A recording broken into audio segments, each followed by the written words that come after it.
नकीनो मकां तुम्हारे लिए, चुनीनो चुना तुम्हारे लिए, बने दो जहां तुम्हारे लिए, दहन में ज़बान तुम्हारे लिए, बदन में ग़िज़ा तुम्हारे लिए, हम आए यहाँ तुम्हारे लिए, उठे भी वहां, जोर से उठे भी वहां, और जोर से उठे भी वहां तुम्हारे लिए।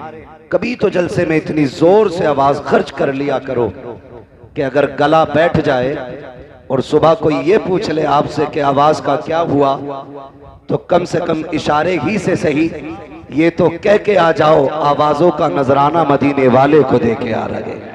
क्या बात है, सुभान अल्लाह। कम से कम इतना तो होना चाहिए। लेकिन बड़े अफसोस के साथ मैं एक बात कहूं, कहीं ना कहीं आज जो हम दरूद पढ़ने में कंजूसी करते या सुस्ती बरतते हैं, इसके जिम्मेदार भी हम ही लोग हैं। क्या बात। इसकी जिम्मेदारी आप आरएसएस को नहीं दे सकते, बजरंग दल को नहीं दे सकते, शिवसेना को नहीं दे सकते, किसी एक मखसूस जमात को नहीं दे सकते, किसी तंजीम को नहीं दे सकते। इसकी जिम्मेदारी मैं अगर दूंगा तो माँ बाप को दूंगा। बेशक, क्या बात। इसलिए कि बचपन से उन्होंने बच्चों को दुरूद का आदी नहीं बनाया। ये सबसे बड़ी कमी हमारी रही। हमारे घरों में पैदा होने वाला बच्चा किस्मत से मुसलमान होता है, मुकद्दर से हुजूर का आशिक हो जाता है, लेकिन नसीब यहां तक नहीं लाता कि वो हुजूर पे दुरूद पढ़ने का आदी भी हो जाए। क्यों?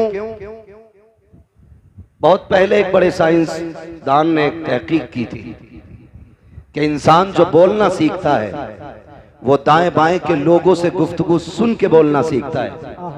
अगर किसी शख्स को पैदा होने के बाद किसी ऐसे मकान में बंद कर दिया जाए जहां किसी के बोलने की आवाज ना जाती हो, तो उसने कहा था अगर ये 100 साल का भी हो जाएगा तो गूंगा ही रहेगा। अगर 100 साल का भी हो जाएगा तो गूंगा रहेगा। बोले जरा, गूंगा रहेगा। 100 साल का भी हो जाएगा तो गूंगा ही रहेगा। यानी कि अगर वो बोलना चाहता है तो उसे अहले ज़बान में रहना पड़ेगा। ज़बान अच्छी करनी है तो अहले अदब में रहना पड़ेगा। अगर उसकी बोली अच्छी चाहते हो तो अच्छी ज़बान वालों के बीच में उसको रखो ताकि उसकी ज़बान अच्छी हो जाए। अब यही रुक के मैं एक बात कहना चाहता हूं, मैंने बिला वजह माँ बाप को इसका जिम्मेदार नहीं ठहराया। कहीं ना कहीं हमसे चूक हुई है। हमारे बच्चे घर में पैदा होने के बाद 5 के नोट को भी पसंद करने लग जाते हैं, 10 के नोट से भी प्यार उन्हें हो जाता है, 100 का नोट भी उन्हें प्यारा हो जाता है, क्योंकि वो माँ बाप को पैसे संभालते हुए देखते हैं। 1 रुपया अगर गिर जाए बाप तोड़ के उठाता है, बच्चा देख लेता है। 10 का नोट बच्चा फाड़ दे, बाप थप्पड़ लगा देता है। बच्चा महसूस कर लेता है कि 10 के नोट की अहमियत है, 10 के नोट की कीमत है। मुझे बताओ तो सही, आखिरी से दुरूद की कदर क्यों नहीं आई? इसे मुस्तफा पे सलाम की अहमियत क्यों नहीं आई? जब आका का नाम आया तो इसके सीने में तड़प पैदा क्यों नहीं हुई? क्यों नहीं उछला ये? क्यों नहीं आवाज निकली इसकी? क्योंकि ये जानता है मैंने बाप को पैसे से प्यार करते देखा है, लेकिन तन्हाई में दुरूद पढ़ते नहीं देखा। मैंने बाप को बिल्डिंग की इमारत की बुलंदियों पे नाश करते देखा है, लेकिन कभी दुरूद की कसरत की बात करते नहीं देखा है। जिन बच्चों के सामने अमीरों के तस्करे होते हैं वो अमीर बनने के ख्वाब देखते हैं, जिन बच्चों के सामने वलियों के तस्करे होते हैं वो मुत्तकी बन जाया करते हैं, जिन बच्चों के सामने नबी के तस्करे होते हैं खुदा की कसम वो अल्लाह वाले बन जाया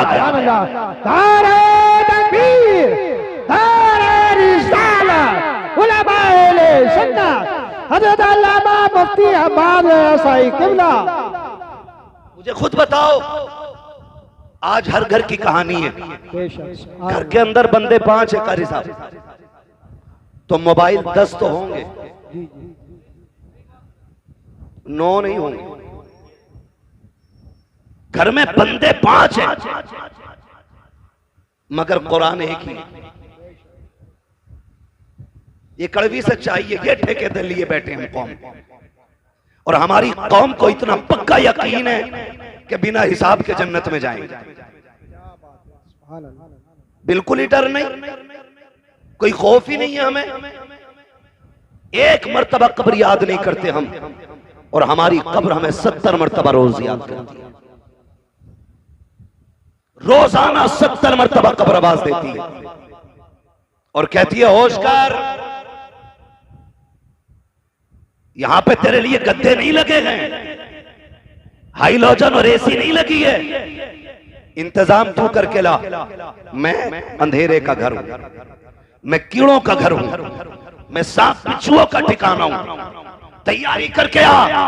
कब्र बता तैयारी कैसे करेगी? का बड़े अच्छे अच्छों के मैंने नशे उतार दिए हैं, बड़े अच्छे अच्छों के मैंने नशे ढीले कर दिए। जो ये समझते थे सामने किसी का कदम नहीं टिकता, मेरे अंदर आए हैं तो मैंने होश ठिकाने लगा दिए हैं। मेरे अंधेरे से बड़े बड़ों के पसीने छूट जाते हैं। तैयारी करके आ। बता क्या तैयारी करके लाए? कब्र कहती है सूरह यासीन की तिलावत का आदी हो जाओ, सूरह रहमान पढ़ने का आदी हो जाओ, कुरान की तिलावत लेके आ, मेरे अंदर तेरा दिल लग जाएगा। रातों को उठ के ताज्जुद पढ़ना शुरू कर दे, मेरे अंदर तेरे लिए आने से पहले उजाला कर दिया जाए।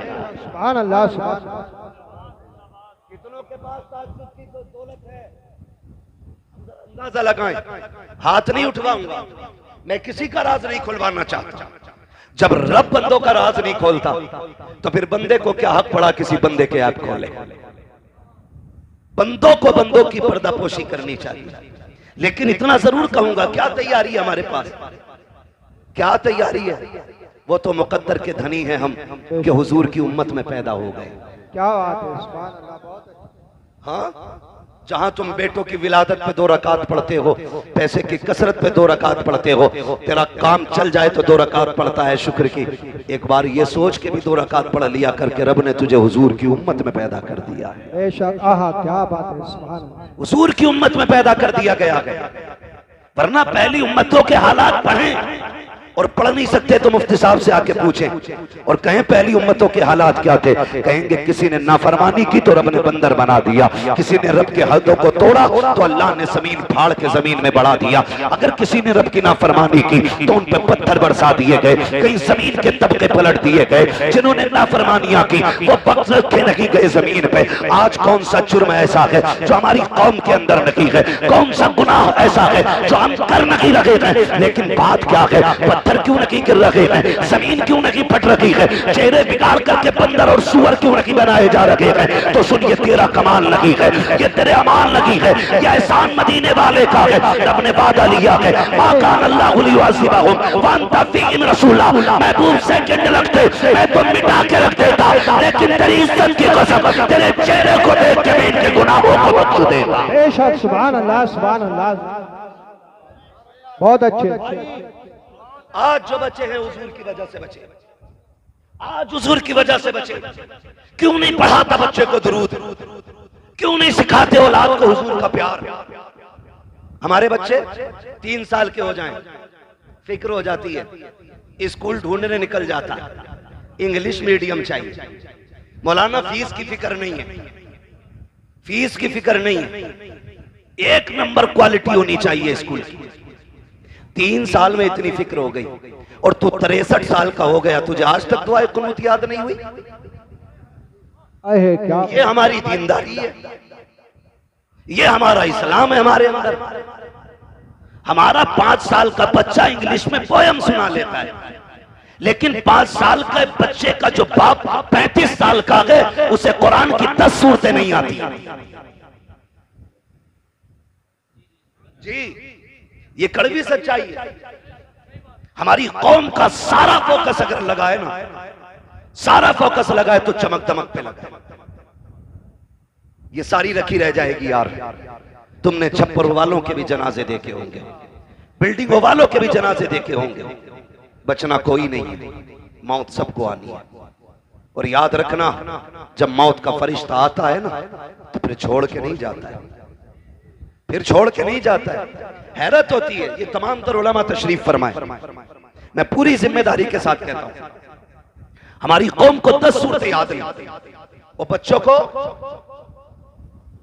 पूरा इंट्रोडक्शन इंग्लिश में बच्चा करा रहा है, अपना नाम, अब्बा का नाम, गली का पता, घर का पता। तेरे बच्चे को इंग्लिश में घर का पता याद है, लेकिन तुझे उर्दू में भी जन्नत का पता याद नहीं।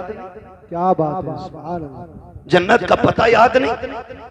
हमारी कौम जो बेहोश हुई है ना कहीं हम ही उसके जिम्मेदार हैं। कोई उठ के 500 का नोट मुझे दे, मैं कहूंगा देखो ये जन्नती जा रहा है। 1000 रुपए दे दे तो टिकट दे दूंगा यही। इससे मतलब नहीं ये ब्याज का लेके आया कि सूद का क्या हराम ना, इससे कोई मतलब नहीं होता। मैं एक बात कहता हूं, बुरा ना मानिएगा, हम सिलसिले वाले लोग हैं, मुफ्ती साहब क़िबला सिलसिले वाले लोग हैं, लेकिन बात ही समझ में नहीं आती, पता ही नहीं चलता। पीर मुरीद बैठे हो दोनों, तो पता ही नहीं चलता इनमें मुरीद कौन है, इनमें पीर कौन है, पता ही नहीं चलता हज़रत, पता ही नहीं चलता। अगर कोई पीर से आके कहे मेरे घर चलें, तो उसकी तरफ अना इनसे पूछ लो, इन्होंने बुलाया इनसे पूछ लो, भाई पीर ये है कि तू है। मुरीद का मतलब ये होता है कि जो अपनी मर्जी को पीर की मर्जी पे खत्म कर दे, वो मुरीद होता है। और जब मुरीद अपने पीर को मर्जी से चलाए, वो रंगत में अशरफी रज़वी कादरी हो सकता है, लेकिन हकीकत में नहीं। यही वजह है कि जुड़ने के बाद भी सिलसिले से कोई फैज़ नहीं। क्या बात, मिसाल लंबी नहीं, करीब की बात करूं, करीब की बात करूं। हाथ कंगन को आरसी क्या, पढ़े लिखे को फारसी क्या। रामपुर आपके करीब है, हाफिज शाह जमालुल्लाह भी यहीं के हैं, हाफिज शाह दरगाही भी यहीं के हैं। लेकिन अगर पीरा मुरीदी का आप सिलसिला देखें, हाफिज शाह जमालुल्लाह, हाफिज शाह दरगाही दोनों साथ जंगल जाते और शिकार के लिए जाते। हाफिज शाह दरगाही का दिल थोड़ा नर्म था, जब हाफिज शाह जमालुल्लाह शिकार पर निशाना लगाते तो चुपके से जाके आप परिंदे को उड़ा दिया करते, उड़ा दिया करते।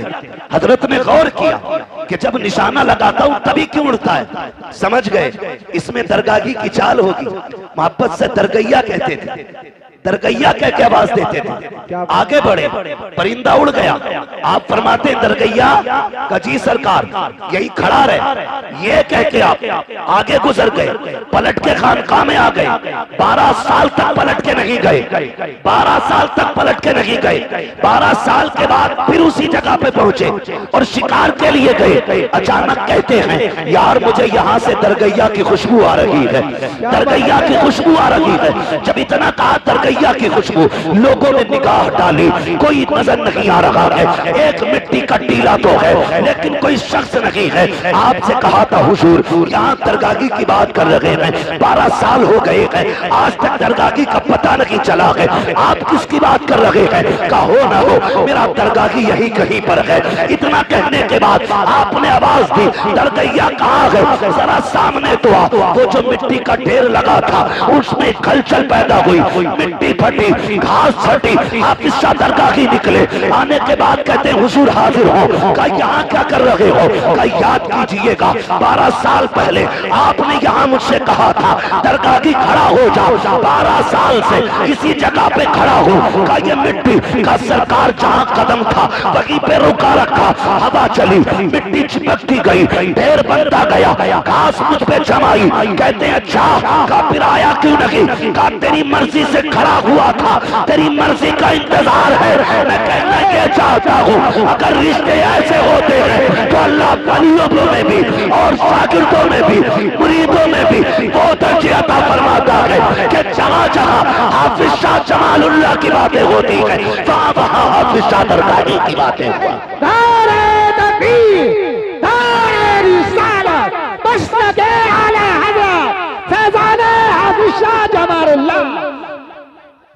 जामिया।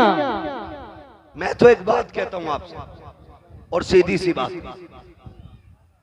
अली जान रहमतुल्लाह ताला अलैह, इनके नाम पे तुम कितनी भगोने बनाओ, क्या बात है, सुभान अल्लाह। नतीजा उस वक्त तक कुछ नहीं निकलेगा जब तक एक एक चावल हलाल का नहीं होगा। क्या बात, सीधी सी बात, एक एक चावल हलाल का होना चाहिए। हराम से दुनिया लौटा दो, अल्लाह को तेरे खर्चे की कोई परवाह नहीं। अगर रब ने तुझे मजदूर बनाया, मेहनत करके शाम को आ, 100 रुपए कमा के ला, तू 95 नहीं 99 बच्चों पे खर्च कर, एक खुदा की राह में खर्च कर दे। खुदा की कसम, अगर मुस्तती हजरात 50,000 खर्च करें और एक गरीब इंसान 1 रुपया खर्च करे, अल्लाह तेरे 1 रुपये को 50,000 से ज्यादा इज्जत अता फरमाए। सुभान अल्लाह, सुभान अल्लाह। 1 रुपये को 50,000 से ज्यादा इज्जत मिलेगी। लेकिन गलती तो हमें नहीं की ना। पीर साहब भी ये सोचते हैं कि अगर कह दिया तो मुरीद नाराज हो जाए, कह दिया तो मुरीद नाराज हो जाए। मुरीद नाराज, ऐसे ही सालाना फसलाना फितराना है, ऐसे ही पीर है। आके सो जा तो बेगैरत उठता ही नहीं। 8-8 दिन मुरीद ने कमरे में बंद कर रखा जी। 8-8 दिन, 8-8 दिन कह रहा पीर साहब सब तुम्हारी दुआओं से चल लिया, जबकि पीर साहब खुद मुरीद के चंदे पे चल लिया।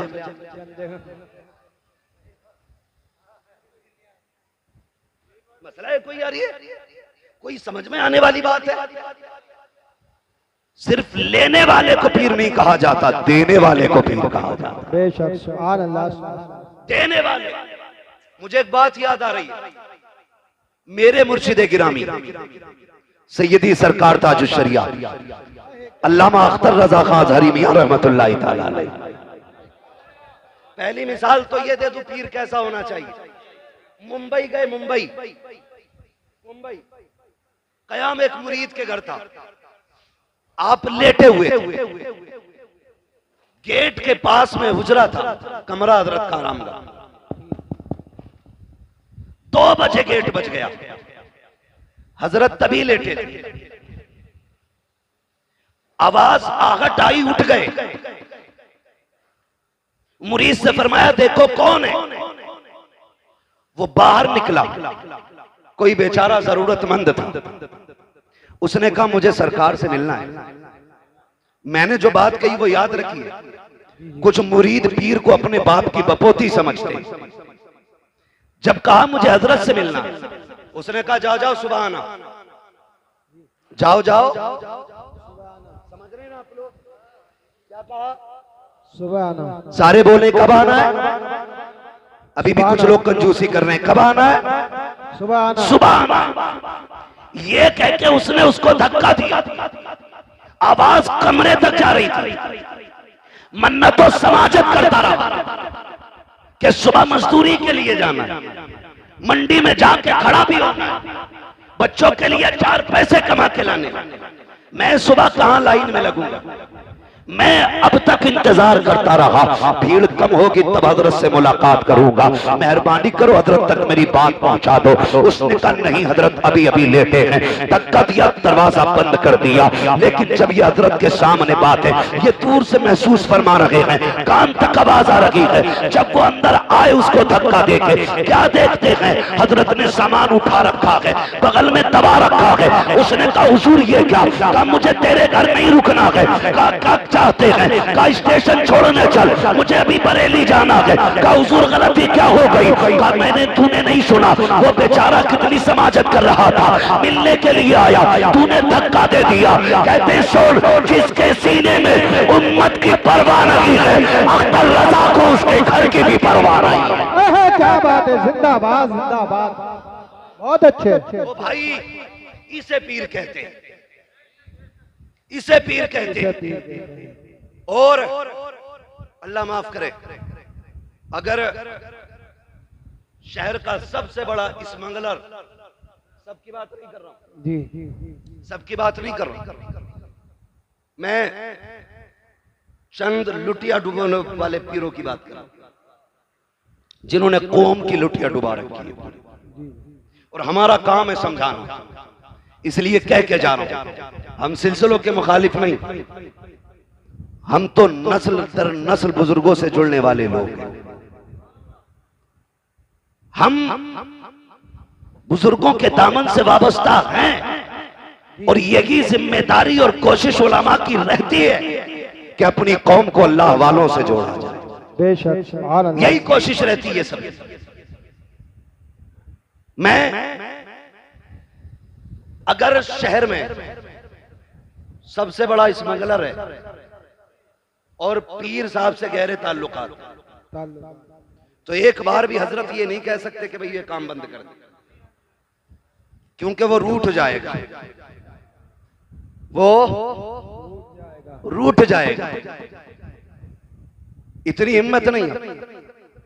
मैं तो दावे के साथ कहता हूं, अगर हर पीर अपने मुरीद से गलत कामों को छोड़ने की सख्ती से ताकीद कर दे और ये कह दे तेरे घर का पानी तब पीऊंगा जब तू ब्याज लेना बंद कर देगा, जब तू रिश्वत का बाजार ठंडा कर देगा तब मैं तेरे घर पानी पीऊंगा, मेरा ईमान कहता है भले बच्चों को चटनी से पाले, अपने बच्चों को हराम के लुक़मे नहीं खिलाएगा वो बंदा।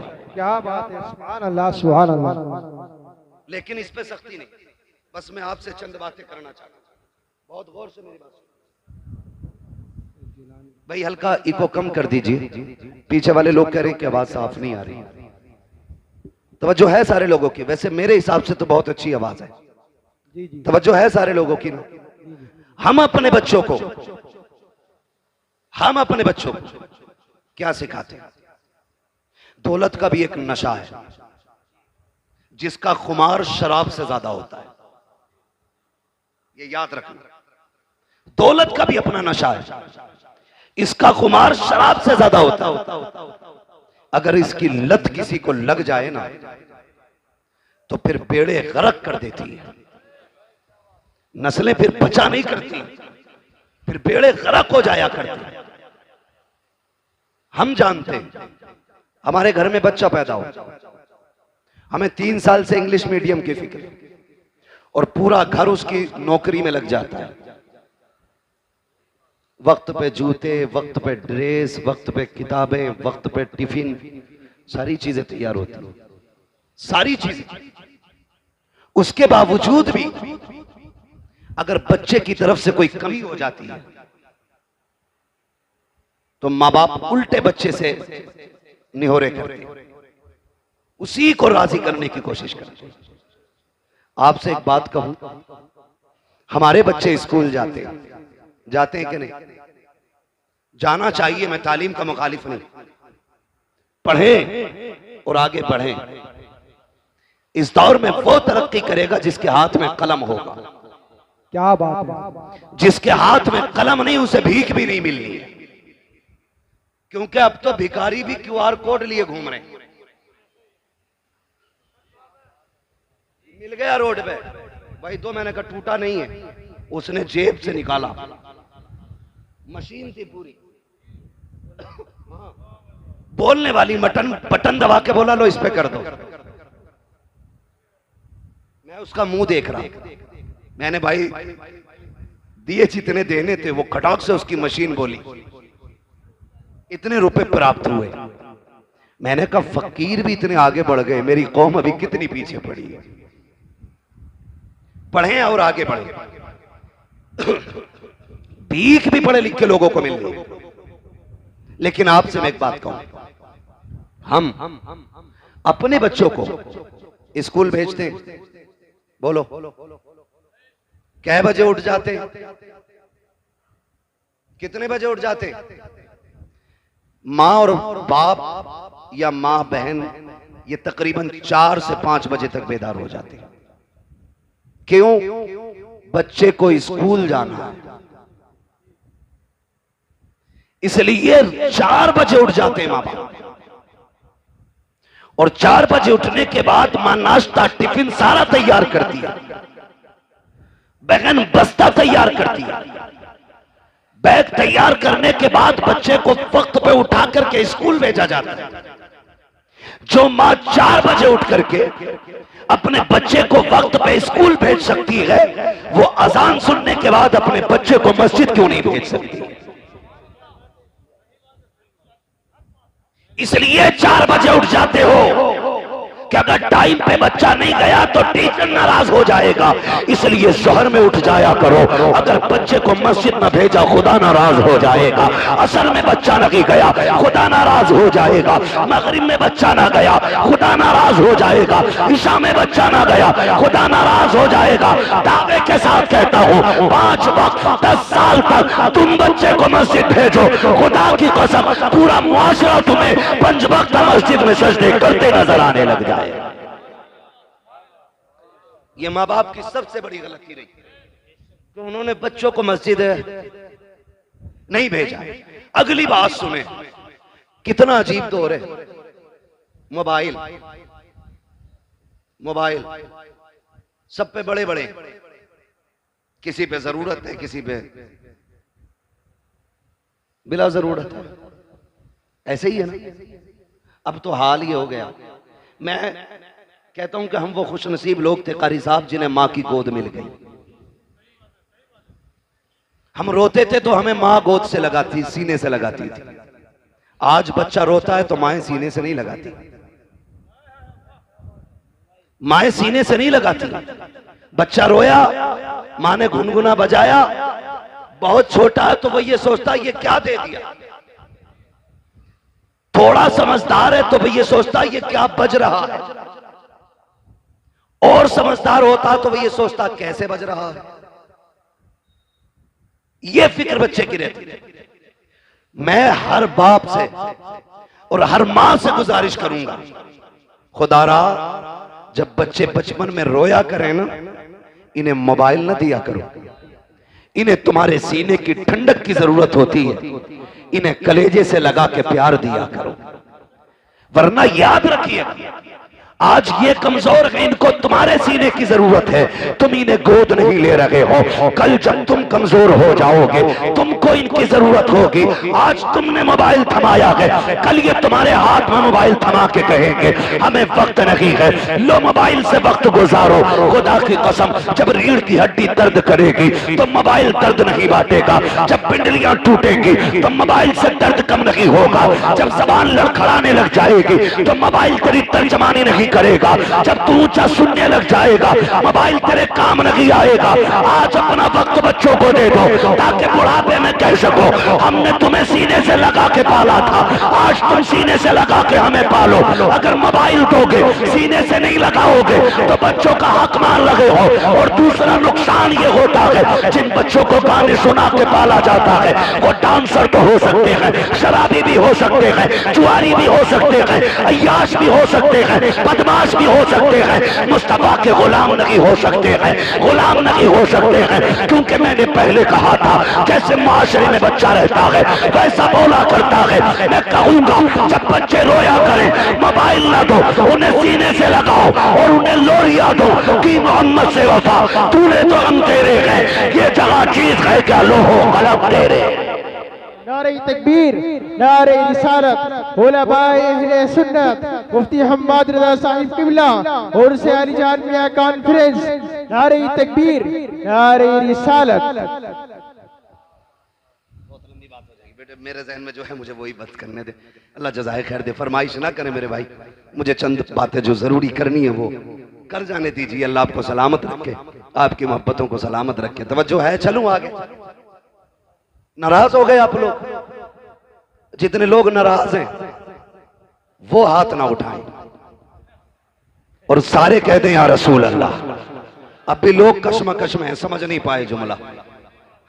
बहरहाल मेरा कोई मसला नहीं, मेरा कोई मसला नहीं, बस मैं आपसे इतना कहता हूं, हम जब बच्चा हमारा तो सुबह तैयार हो जाता है, कभी कभार ऐसा होता है बच्चा पहले उठ जाता है और नाश्ते में थोड़ी बहुत देर हो जाती है कि नहीं, तो बच्चा कहता है अब क्या करूं, तो अम्मी मोबाइल दे देती है। तो टेबल पे बैठ, ये चला गेम खेल, पबजी खेल। और कौन सा गेम चल रहा है? कौन डूब गई। स्टेशन पे अकेला शोर मचा रहा था, अकेला ही कह रहा मार मार मार। मैं डर गया, मैंने कहा मसला क्या है। देखा तो कान में लीड लगा के चीख रहा था।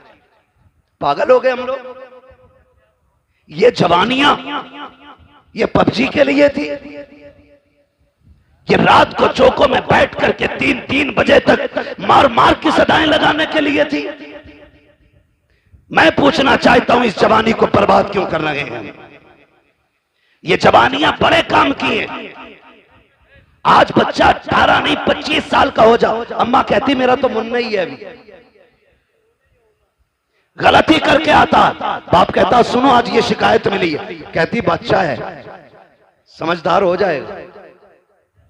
और कई लोग तो इतने गैर मुनासिब मशवरे देते हैं, अल्लाह उनके मशवरों को मुकम्मल कर दे। कहते हैं जो ना समझो उसकी शादी कर दो, कि जब कंधे पे जुआ आएगा तो खुद सीधा चलेगा। पता ये चलता मुफ्ती साहब अपना तो बेड़ा गर्क था ही था, दूसरे की बेटी का भी बेड़ा गर्क कर दिया।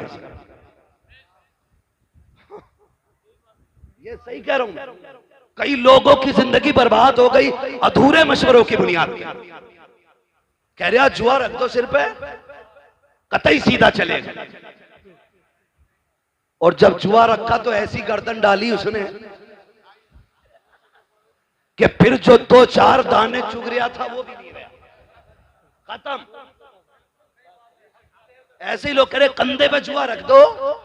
हमने बड़े बड़े अच्छे सीधे होते देखे, 25 साल का हो गया, अम्मा कह रही है भी बालक है। तारीख का ये वर्क पलट, जो सबसे पहले सिंध की धरती पे नौजवान आया था, जिसे दुनिया मोहम्मद बिन कासिम कहती है, वो 35 साल का नहीं, वो 17 साल का जवान था। 17 साल का जवान। कितने होते हैं 17 साल भाई? अभी 17 साल में हमारा हाई स्कूल कर रहा, हाई स्कूल, और इसे भी जूतों के फीते बांधने नहीं आए। 17 साल में कुर्सी पे बैठ के अम्मी से जूते बंधवा रहा है। वो 17 साल का मोहम्मद बिन कासिम जब समंदरों का सीना चीर करके सिंध की धरती पे आया, कुछ तो ये देख रहे थे ये कर क्या सकता है, और जब पलट के जा रहा था तो सब कह रहे थे ये क्या क्या करके जा रहा है, ये क्या क्या करके जा रहा है। और अभी 25 साल में कह रहे हैं हमारा लल्ला छोटा है, इसे आता ही क्या है। तेरा लल्ला 10 साल का नहीं 28 साल का हो गया है, इसे कुछ नहीं आता है। पूछ मोहम्मद बिन कासिम से 16-17 साल में रब ने कौन सी जहानत अता की थी, किस माशरे में रह के पले थे वो लोग। क्या पबजी का दौर था, मोबाइल का दौर था? नहीं, खुदा की कसम वो तलवारों की खनक का दौर था, वो ढालों की धमक का दौर था, वो जवानों के बाजुओं की ताकत का दौर था। आज एसी में रह के पलने वाला बच्चा कौन सा परचम लहराएगा? सिवाय पबजी के कुछ नहीं आता है। उनकी माओ ने दूध पिलाया था तो ये कह के पिलाया था ये जिंदगी भी नबी के लिए है, पूरी कायनात नबी के लिए है। आज हम शौक से पढ़ते हैं, शौक से सुनते हैं, ताज शरिया का कलाम है, ताज शरिया का कलाम है। क्यों भूल जाते हो उनका दिया हुआ सबक? कितनी प्यारी बात कही थी उन्होंने। कहा था जिंदगी ये नहीं है किसी के लिए, जिंदगी है नबी की, नबी के लिए। अख्तर कादरी खुल्द में चल दिया, खुल्द वागे हरे कादरी के। नारे तकबीर, हाँ बुलंद आवाज से बोलो, डरो मत किसी चीज से। नारे तकबीर, नारे रिसालत, फैज़ान आला हज़रत, मसलके आला हज़रत, फैज़ान तादो सरिया, मोहम्मद रसूल, मोहम्मद रसूल, स्वार की सरजमीन। नारे तकबीर, सुभान अल्लाह, सुभान अल्लाह। ईमान ताजा कर दिया।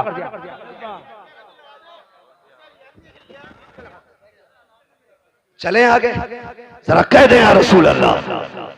हमने क्या पढ़ाया बच्चों को, हमने क्या पढ़ाया? ताजुल शरिया ने भी बेदार किया, आला हजरत ने भी बेदार किया। आला हजरत से चिढ़ने की जरूरत नहीं, उन्हें पढ़ने की जरूरत है। उन्हें कारी साहब पढ़ने की जरूरत है, बिला वजह में दूर दूर से चिढ़ते। आला हजरत ने कहा था सूना जंगल रात अंधेरी, छाई बदली काली है, सोने वालों जागते रहियो, चोरों की रखवाली है। कितनी बड़ी बात कह गए, सोने वालों जागते रहियो, सोने वालों जागते रहियो, चोरों की रखवाली है। मैं आपसे कहना चाहता हूं क्या तैयारी हमने की है? सारे नौजवान बैठे, सारे नौजवान बैठे, इतना कमजोर कोई नहीं है जो रोजाना सलातुत तस्बीह ना पढ़ सके। पढ़ सकता है नहीं हर नौजवान? अगर सीख ले तरीका, हर नौजवान एक मर्तबा रात में सलातुत तस्बीह पढ़ सकता है। इतने मजबूत लोग हैं, इतने मजबूत लोग हैं। लेकिन नहीं, ये मजबूती ताकत की नहीं होनी चाहिए। और जिस्म की ताकत से भी उतना काम नहीं बनता जितना रब की रहमत से काम बना करता है। रब की रहमत से जितनों ने गर्दने मैदान जंग में कटाई, हर परवरिश के पीछे एक जियाली मां का हाथ है। पढ़ लो सारी तारीख। अलीजान बाबा की महफिल में बैठे हो, ये भी किसी पारसा मां का लाल होगा जिसकी रियासतें और इबादतें इतनी बुलंद हुई कि अल्लाह ने इसको विलायत का दर्जा अता किया। क्या बात है, क्या बात है, बहुत खूब। अगर माएं दीनदार होती हैं तो औलाद नेक हो जाती, लेकिन अगर माएं दीन के नाम पे बुज़दिल हो तो फिर औलादों में शेरे खुदा पैदा नहीं होते। ये याद रखिए, औलादों में फिर बहादुर पैदा नहीं होते। इसलिए माओं का बहादुर होना जरूरी है, और बहादुरी से मतलब है माओं का दीनदार होना जरूरी है। जो किचन में मोबाइल बजा के आटा गूंद रही है, उस रोटी को खाने वाला फजर में उठेगा? नहीं उठेगा। बताओ यार, उठेगा? अगर मां बिना दुपट्टे के खाना बना दे तो फिर उस रोटी को खाने वाले के दिल में दुरूद का जज्बा पैदा होगा? नहीं हो सकता। अगर चाहते हो तेरे लुकमे के अंदर इबादत का नूर पैदा हो तो फिर माँ से कह के कनीज़े फातिमा ज़हरा बन, बहन से कह के कनीज़े फातिमा ज़हरा बन। जाओ जाकर के बेटियों को बताओ कि रोटियां बनाया करो तो सर से दुपट्टे नहीं उतरने चाहिए। आज घरों में ऐश के साथ रहने के बावजूद हमारी घर की बेटियों के सरों पे दुपट्टे नहीं रखे, हया का चादर उनके सर से उतर चुकी है। आज मैं आपसे कहना चाहता हूँ, दुनिया फिलिस्तीन के लिए रो रही है, लेकिन मैं ये कहता हूँ जितनी बहादुर माएं फिलिस्तीन की जमीन ने पैदा की है, आज तक कोई जमीन पैदा नहीं कर रही है। उनके हौसलों को सलाम, उनकी जुर्रतों को सलाम, उनकी बंदगी को सलाम, रब से मोहब्बत को सलाम। एक बेटी का इंटरव्यू आया, उससे पूछा गया था हर वक्त नकाब में क्यों नजर आती हो? उसने कहा था तुम सफर की बात करते हो, हम तो बिस्तर पे भी लेटते हैं, तो नकाब पहन के लेटा करते हैं। का नकाब पहन के क्यों लेटती हो? किसी ने सोचा था कि शायद यह जवाब देगी कि कब भागना पड़ जाए इसलिए नकाब पहन के लेटते हैं, लेकिन उसके जवाब ने पूरी दुनिया को झंझोड़ के रख दिया था। बच्ची ने कहा था कि हमारी जमीन पे बमबारी हो रही है, कब जाने कहां जाने किस जगह बम गिर जाए और छत गिर जाए, कब उसके नीचे मलबे में दब के मर जाए।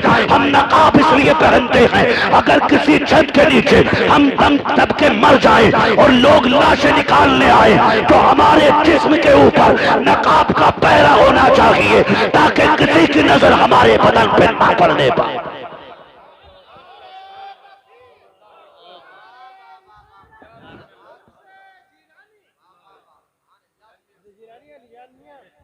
तवज्जो है ना आप लोगों की?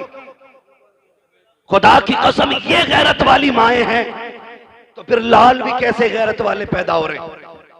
यहां तो 6 फीट का हो, 58 इंच का सीना हो, हाँ, और उससे कहते जा मस्जिद में चिराग जलाइए। कह रहा भैया पता रात को 2 बजे जिन्ना में मैं ना जाऊंगा। बड़ी मजबूत रिवायत है इनके याद।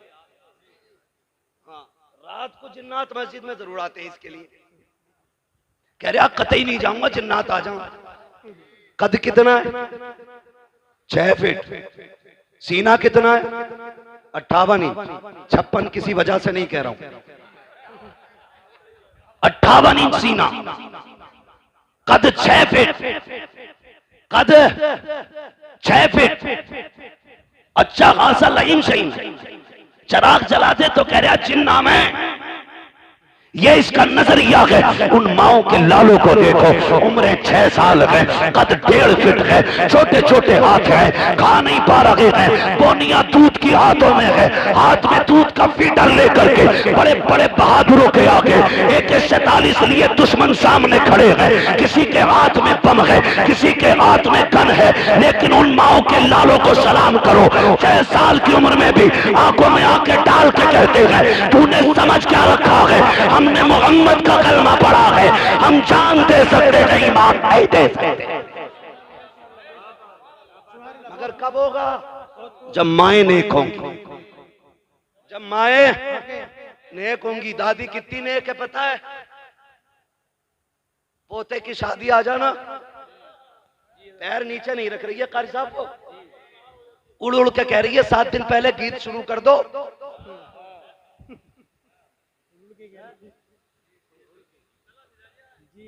कह रही है गीत शुरू कर दो, कब करोगे?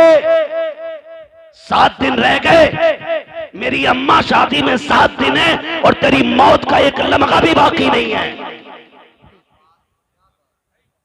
ये तो पता है कि बारात 7 दिन बाद जाएगी, लेकिन अगली सांस की गारंटी नौजवानों है गारंटी?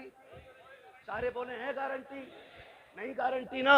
हुए नाम वर्बे निशा कैसे कैसे, जमी खा गई आसमां कैसे कैसे। कह रही है 7 दिन रह गए, गीत शुरू कर दो। लड़का अगर हाफिज चाहिए ढाल लिया तो कह रही है कि मैयत बनवागा क्या घर की? और ढोलक में मीरे महफिल बन के बैठती है।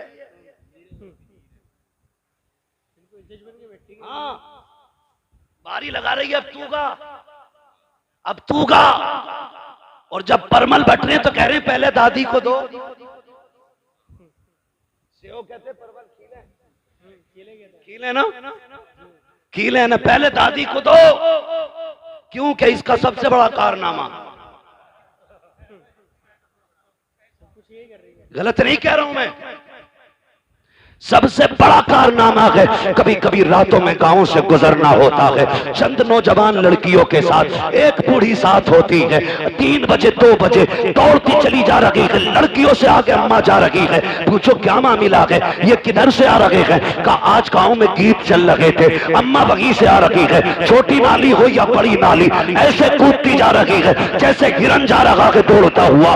ये जो दौड़ के जा रही है, अगर इस अम्मा से कहो कि चल उठ के मुसल्ले पे नमाज पढ़ ले, गैरत कहती घुटने काम नहीं कर रहे हैं। कुरान पढ़ ले, कहती है टिपता नहीं है मुझे। रात के अंधेरे में बिना चराग के तुझे नालियां टिप जाती है। दौड़ करके आधा किलोमीटर तू कीले लेने चली जाती है। वो गैरत कर, तूने मदीने वाले का कलमा पढ़ा है। कहावत ये है कि मुंह में दांत नहीं, पेट में आग नहीं, मरने का वक्त आ गया है।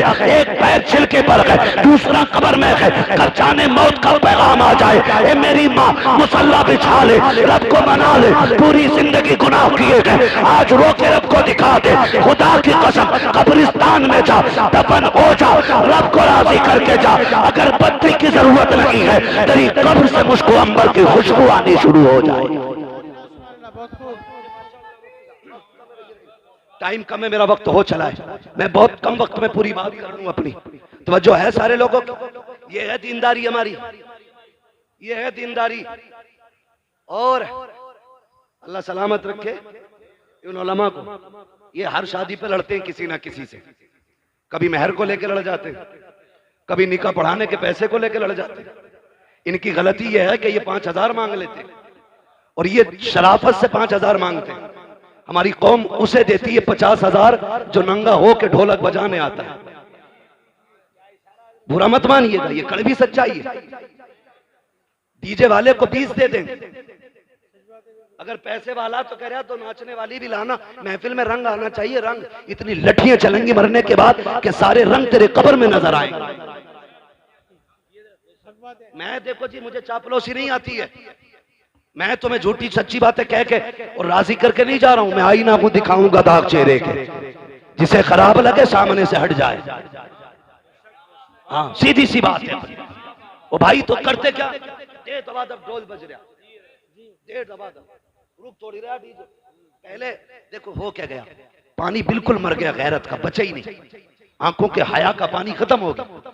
पहले जब बेटियां रुखसत होती थी ना, ये सफेद बालों वाले लोग ना मेरी बात की तस्दीक करेंगे अगर याद रहा होगा इन्हें तो, वरना इस जमाने ने क्या क्या भुला दिया है। जब बेटियां रुखसत होती थी 8 दिन पहले बाप रोना शुरू कर देता था। 3 दिन से मां खाना नहीं खाती थी, भाइयों की आंखें सुर्ख रहती थी रोते रोते। बाप कभी खेत में बैठ के रो रहा है, कभी बैठक बंद करके रो रहा है, कभी रात के सन्नाटे में मुंह पे कपड़ा डाल के रो रहा है। कोई कहता था क्यों रो रहा है, कहता था जिसे 22 साल सीने से लगा के पाला, आज वो बेटी जाने वाली है जो मुझे आते जाते टोका करती थी। आज मेरी लखते जिगर जाने वाली है यार, मैं इसलिए रो रहा हूं। कल मेरी बेटी चली जाएगी, 1000 मेहमान होंगे, आंगन खाली नजर आएगा, उसके बगैर घर उजड़ा उजड़ा नजर आएगा। ये सोचकर बाप 8 दिन से रोया करता था। जरा याद करो आज की बेगैरती को, और याद करो उन लोगों की कुर्बानियों को। जब बेटी की रुखसती के 5 दिन या 8 दिन रहते थे, बाप रोज तहज्जुद पढ़ने मस्जिद जाता था और मुसल्ला बिछा के इतना रोता था कि उसकी सिसकियां मस्जिद के बाहर तक सुनाई देती थी। लोग पूछते थे यार क्या मांगता है, खाने का भी इंतजाम हो गया, सारा जहेज आ गया है, अब क्यों रो रहा है? वो कहता था जो मेरे बस का है मैंने कर दिया है, अब जो रब की मर्जी पे है वो मांगने गया था। कहा क्या मांगने गया? कहा मैं रो के कह रहा था मालिक इसने 22 साल 25 साल 18 साल मेरे घर गुजारे, अल्लाह मैंने चटनी से भी खिलाई तो इज्जत से खिलाई थी, रूखी रोटी भी खिलाई तो बेटी को इज्जत से बैठा के खिलाया था, अब गैरों के हवेली जा रही है, रब से ये कहने गया था ए मेरे मालिक पहले मेरी बेटी को सोने के लुक़मे ना मिले, चटनी के लुक़मे दे देना, मगर मेरी बेटी को इज्जत के लुक़मे अता फरमा देना। मैं रो के बेटी के लिए इज्जत के लुक़मे मांगता रहा। आज मैं पूछना चाहता हूँ कल बेटी रुखसत होने वाली होती है और बेगैरत भाई डीजे बजाता है, जश्न मनाता है, क्यों गैरत मर चुकी है, बगैर रुखसत हो रही है, या मुसीबत को सर से डाल रहे हो इसलिए जश्न मना रहे हो। यही वजह है कि बहनों के घर भी बर्बाद रहते हैं और उनके मैके भी बर्बाद रहते हैं। अगर ये चाहते हो कि बहन बेटियों के मैकों में आबादी रखे तो गाने ना बजा, डीजे ना बजा, मुसल्ले बिछा, रो के दिखा, रब को आवाज दे। खुदा की कसम जिसने दुनिया बनाई है वो तेरी बेटी के मुकद्दर को फिर से बना भी सकता है। सवार शर्म आनी चाहिए हमारी। फिलिस्तीन में बम गिरते रहे, मेरी कौम डीजे पे नाचती रही, बच्चों के हाथ पैर कटते रहे, मेरी कौम डीजों पे नाचती रही। कौन सा मुंह दिखाएंगे हम हुजूर को? मुझे भी तो बताओ ना। अगर किसी फिलिस्तीनी ने आका की कलाई पकड़ के ये कह दिया ना हुजूर हम तो पानी पानी को तरस रखे थे और ये शराब के नशे में डूबे हुए थे, खुदा की कसम कोई बचाने वाला नसीब नहीं होगा, कोई नहीं होगा बचाने वाला नसीब। वो फिलिस्तीन का भूखा बच्चा जिसको एक रोटी मिली और न जाने कितने दिन के बाद मिली थी, वो रोटी को देख के इतना खुश हो रहा था छोटा सा बच्चा कि लोग 10 लाख की फ्री मिलने वाली गड्डी को देख के इतना खुश नहीं होंगे। किस कमाल की उसकी भूख थी कि वो एक रोटी के लिए इतना उछल उछल के मुस्कुरा रहा था, हंस रहा था, कभी चूमता था कभी सीने से लगाता था। क्या भूख थी उसकी। अब मुझे रुक के जरा बताओ, फिलिस्तीन के लोग तो एक एक रोटी को तरस जाएं, एक एक घूंट पानी को तरस जाएं, और मेरी कौम बारातों में जाकर के गैर के फ्री के खाने को डोंगों के डोंगे टेबल के नीचे फेंके। कौन से मुंह से हुजूर का सामना करोगे? किस मुंह से कब्र में जाके आका से कहोगे कि प्यास लगी है या शफाअत चाहिए? ओ भाई याद रखो मेरे इमाम ने कहा था आज ले उनकी पनाह, आज मदद मांग उनसे, कल न मानेंगे कयामत में आकर मान गया। माशाल्लाह सुभान अल्लाह। भाई अगर अल्लाह ने दिया है तो शुक्र अदा करो, और शुक्र का मतलब यह है कि 1 रुपया, 1 रोटी, 1 लुकमा चावल का 1 दाना भी जाये न करना, जाये मत करना। खिला दो किसी भूखे को, दे दो किसी जरूरतमंद को। हालात हमारी कौम के बहुत ज्यादा बिगड़ते जा रहे। 8-8 दिन डीजे बजा करके फिर अपनी कौम में शोहरत लिखवाना चाहते हैं हम लोग। मेरा तो सीधा सा सवाल है, कारी साहब अगर किसी से ये कहा जाए ना डीजे क्यों बजाया था, कह रहा लड़के नहीं माने। अब्बा कह रहा कि लड़के नहीं माने, क्यों? कब कह रहे थे शादी एक ही बार हो अब्बा, शादी के 3 बार चांसेस और भी हैं, है ना? एक वक्त में 4 निकाह बंदा कर सकता है, लेकिन जिंदगी एक ही बार मिलनी है। अगर तुझे लग रहा है शादी एक बार हो रही है तो मौत भी एक ही बार आनी है। कह रहे बालक ना माने। अब्बा से पूछो रिश्ता अपनी मर्जी से किया या लल्ला ने ठोक बजा के कर लिया? कह रहे ना उसमें तो हम गए थे। तो मैंने कहा ये बता दे, रिश्ते में तो तू अब्बा था, डीजे में ये अब्बा कैसे हो गए? हमारे यहां तो अब्बा की चलती है तो हर जगह चलती है, हर जगह चलती है जी। तो अब्बा कह रहा लल्ला न माना, लल्ला को पकड़ लिया इमाम साहब ने मस्जिद में। क्यों भाई यार, तुम तो कम से कम शर्म कर लेते। तो लल्ला अपने सिर की उसके सर पे डाल लिया। कह रहा बताऊं, मैं तो मना कर रहा था, लेकिन मेरा वो दोस्त ना गुड्डू, वो कह रहा बस खाली तू हाँ कह दे, खर्चा सारा मेरा। तो सुनो गुड्डू पप्पू के यारो, इस गुड्डू पप्पू का हाथ पकड़ कब्रिस्तान लेके चल, कुछ और नहीं कहना है। एक कब्र के पास बैठा और उससे इतना पूछ के मेरे साथ यहां लेटेगा, यहां लेटेगा मेरे साथ, आएगा इस अंधेरे में? जाहिर है जवाब क्या होगा? नहीं आऊंगा। क्या जवाब होगा? नहीं आऊंगा। यही होगा ना कि नहीं आना, यहां तुझे अकेला आना है। तो सीधी बात कह दे, अगर यहां अकेला आना है तो फिर हिसाब भी मुझे ही देना होगा। कहा हाँ, तो फिर कह दे जब हिसाब मुझे देना है तो मेरे गुनाहों में तू इजाफा क्यों कर रहा है? सीधी सी बात। मेरे भाई नौजवानों, बदलो अपने आप,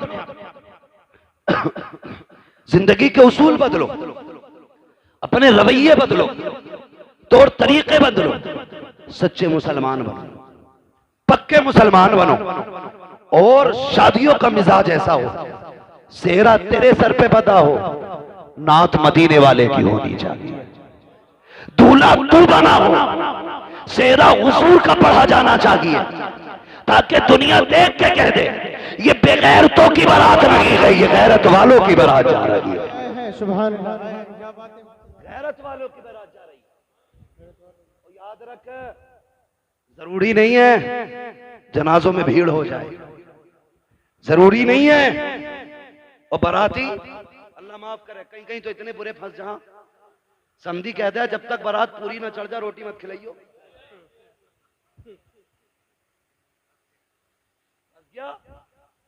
40 किलोमीटर चल के गया था बाइक से, अब वहां दूल्हा के साथ फैलना है, तो पैर ऐसे उठ रहे हैं कि इधर एक उधर, गिरते पड़ते दूल्हा के साथ टहलना। घूम लिया और जब निकाह का टाइम आया तो 5 लोग बचे। कितने? 5 लोग बोल सकते हैं कि नहीं? कितने? 5 बाकी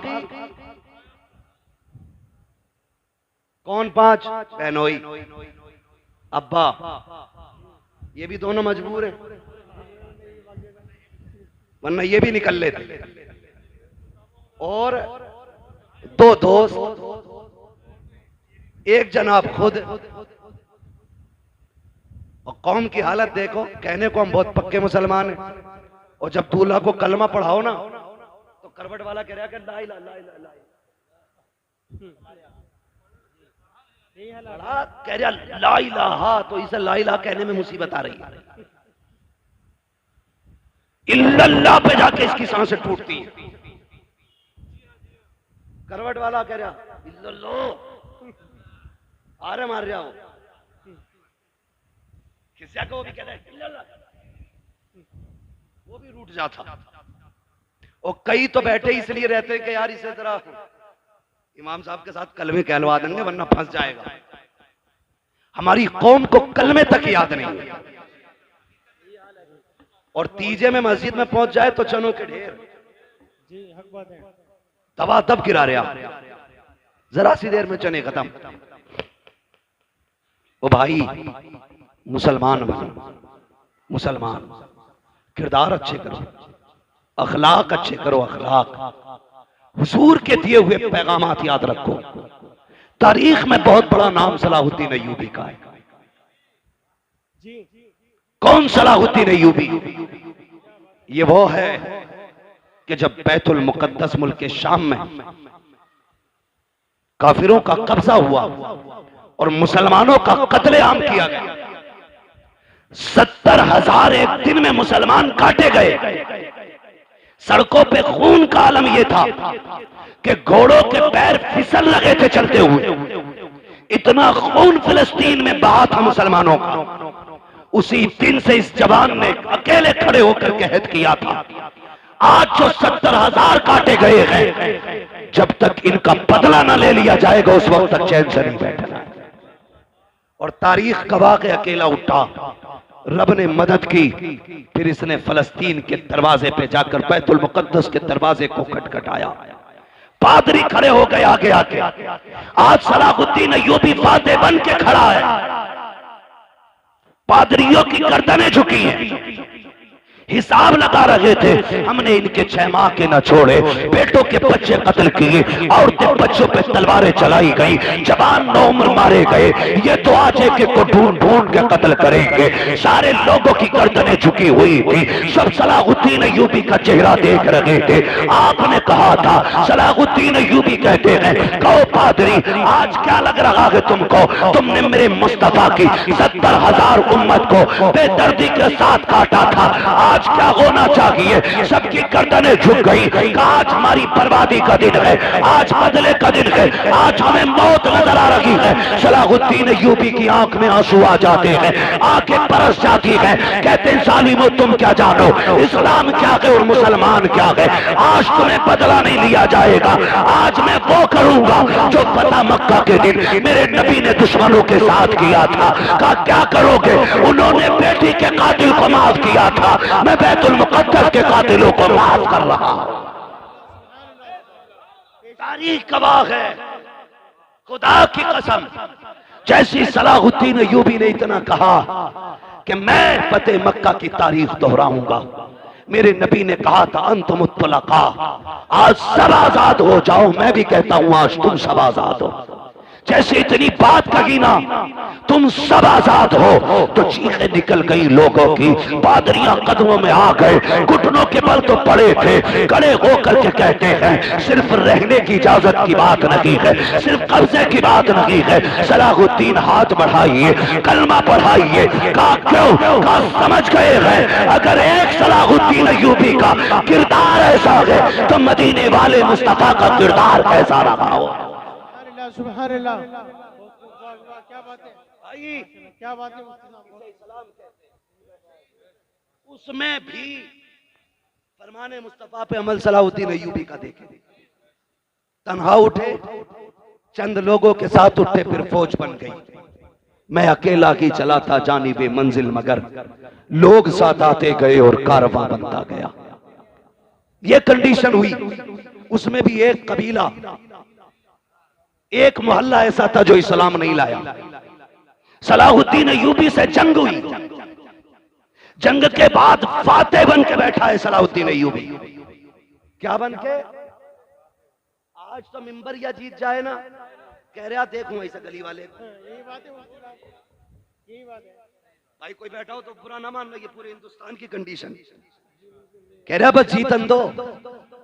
मेरी पतंग थी, इसने इमली का स्टिकर लगाया, देख लूंगा इसे। जबकि 5 साल के लिए बना। तो इतना गुरूर है, इतना घमंड है। सलाहुद्दीन अय्यूबी जिसने बैतुल मुकद्दस फतह किया, जिसने बैतुल मुकद्दस पे ला इलाहा इल्लल्लाह का परचम लहराया, वो एक कबीले पे हमला करता है। यानी कि हमला अपनी तरफ से नहीं, उस कबीले की फौज आई, आमने सामने टकराव हुआ। जब फातेह हुए सलाहुद्दीन अय्यूबी, एक खातून दौड़ती हुई आई। उसने कहा सलाहुद्दीन तू तो फातेह है ना, तूने कब्जा किया हमारी बस्ती पे। कहा क्या बात है? कहा मेरे 4 बच्चे, इस जंग की भागम भाग में ना मेरे बच्चे गायब हो गए। अपनी फौज से कह के ढूंढ के लाए। इतना सुना, जुब्बा संभाला, साफा अमामा सर पे रखा, तलवार लटकाई, घोड़े पे बैठने लगे। खातून ने कहा तू किधर चला? कहने लगे मां तेरे बच्चे ढूंढ के लाने। औरत मुसलमान नहीं थी, कलमा पढ़ने वाली नहीं थी। कहा मां तेरे बच्चे ढूंढ के लाने। ये कह के घोड़े को निकाला, चले गए। सुबह से शाम हो गई, बस्तियां छान डाली, गलियां छान डाली, चलते चलते थक जाते हैं, जंगलों को छान डाला, एक दरख्त के नीचे पहुंचे। शाम के वक्त में 4 बच्चों को सहमे हुए पाया, डरे बच्चों को लिया, अपनी सवारी पर बैठाया, अपने खेमे में आए, माँ बैठी हुई थी। कहा माँ बता यही तेरे बच्चे है कि नहीं? उसने कहा सलाहुद्दीन ये तो बता दे तू खुद क्यों गया था? कहा मेरे नबी का फरमान मुझे याद है कि अगर जंग भी हो तो उसूल याद रहने चाहिए, बीमारों पे हमला नहीं करना है, कमजोरों को नहीं मारना है, निहत्तों पे तलवार नहीं उठानी है, बच्चों और औरतों को नहीं मारना है। कहा माँ जब तू मेरी रियाया में आ गई अब तेरी जिम्मेदारी मेरे सर आ गई थी। इतना सुना औरत कदमों में कहने लगी सलाहुद्दीन अब अपना बना ले, कलमा पढ़ा दे, जिसका फरमान इतना मीठा है उसका अपना किरदार कितना प्यारा रहा हो। सुभान अल्लाह, सुभान अल्लाह। वो अंधेरा ही भला था कि कदम राह पे थे, रोशनी लाई है मंजिल से बहुत दूर हमें। नौजवानों आज भी हम अल्लाह के वली हो सकते हैं, लेकिन शर्त यह कि किसी ने इमाम गजाली से कहा था दुआएं कब मकबूल होती हैं, तो आपने 2 बातें कही थी, इन दोनों बातों को याद रखना और पल्ले बांध लेना। बता दूं इमाम गजाली से किसी ने कहा दुआ कब और कैसे मकबूल होती है? फरमाने लगे 2 काम कर लो दुआएं कबूल होने लग जाएंगी। कहा क्या? कहने लगे जब भी बोलना सच बोलना और जब भी खाना हलाल खाना, झूठ छोड़ दो, हराम खाना छोड़ दो, फिर हाथ उठने में देर होगी, अल्लाह कबूलियत में देर नहीं फरमाएगा। करेंगे इंशाअल्लाह ऐसा, हलाल रोजी खाएंगे इंशाअल्लाह। ऐसा बंदा जो सूद ब्याज या हराम का बिजनेस करके रोटी खिला रहा है उसके दरवाजे का पानी भी मत पीना, पानी भी मत पीना। कारी साहब दमिश्क की जामा मस्जिद के दरवाजे पे एक छोटा सा बच्चा जूतियां नमाजियों की साइड करता था, आधे जूते इधर कर देता था, आधे जूते इधर कर देता था। एक दिन जब लोगों ने उसको रोका और पूछा ये क्या करता है, ये क्या करता है? आधी जूती इधर कर देता, आधी इधर कर देता है। उसने कहा मैं बांट देता हूं। छोटा बच्चा था 8-9 साल का। कहा क्या बांट देता है? उसने कहा मैं नेक लोगों के जूते अलग कर देता हूं, गुनाहगारों के जूते अलग कर देता हूं। उम्र कितनी? 8-9 साल उम्र का बच्चा, समझ कितनी? जूते देख के बता देता है कि ये जन्नती का जूता है या जहन्नमी का जूता है। जी बिल्कुल। जूते अलग का क्या करता है? का मैं जूते बांट देता हूं। किधर? का जो ये दाहिनी तरफ होते हैं ये जन्नतियों के जूते होते हैं, और जो बाईं तरफ होते ये गुनाहगारों के जूते होते। लोग कहने लगे इसमें इतनी समझ कहां से आ गई? एक शख्स खड़ा था, कहा आज की रात इसे मेरा मेहमान बना दो, आज की रात इसे मेरा। अभी आप देखेंगे पीरे तरीकत रहबरे राहे शरीयत शहजादे आला हजरत, हाँ हुजूर हसन मियां साहिब क़िबला दामज़िल्लहुल आली, सज्जादा नशीन खानकाह रज़विया बरेली शरीफ, आप देखेंगे आला हजरत के बेटे का चेहरा। मैं भी कभी कभी देखता हूं तो सोचता हूं, मैं सोचता हूं अगर नस्लों में इतना हुस्न है तो आला हजरत पे कितना हुस्न रहा होगा। आप देखेंगे उनके बेटे का चेहरा, शराफत, परहेजगारी, दीनदारी, हक्कानियत सारी देखने को मिलेंगी भी आप। और जब वो आ जाए ना उस वक्त मुझे कहना ना पड़े, पहले बतौर मशवरा कह दे रहा हूं आपसे, जो किसी से मुरीद ना हो ना आला हजरत के बेटे के हाथ में हाथ दे देना। आला हजरत के बेटे के हाथ में हाथ दे देना, क्योंकि आला हजरत ने कहा था तुझसे दर, दर से सग, सग से मुझको निस्बत, मेरी गर्दन में भी है दूर का डोरा तेरा, मेरी गर्दन में भी है दूर का और जब ये डोरा होना है तो फिर इस निशानी के जो सगे नहीं मारे जाते। हश्र तक मेरे गले में रहे पट्टा तेरा, हश्र तक मेरे गले में रहे पट्टा तेरा। बच्चों को भी डाल देना उनके कदमों में, जवान भी पड़ जाना उनके कदमों में, इसलिए कि जब किसी से बैत हो जाता है ना तो फिर सिलसिले की बरकतें मिलना शुरू हो जाती है।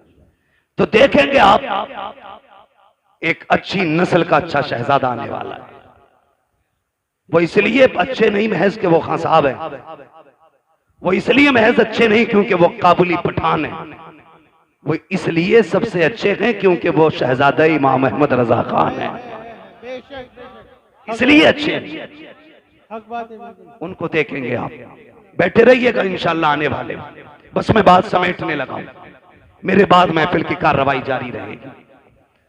कहा कि ये बच्चा आधे जूते इधर कर देता, आधे इधर, इसमें ये फिरासत कहां से आई? तो एक ने कहा कि आज इसे मेरा मेहमान बना दो। ले गया वो, अगले दिन बच्चे को लाके वहीं छोड़ दिया। अब जब बच्चा जूते उठा रहा है तो अब जूते समझ में नहीं आ रहे बच्चे के।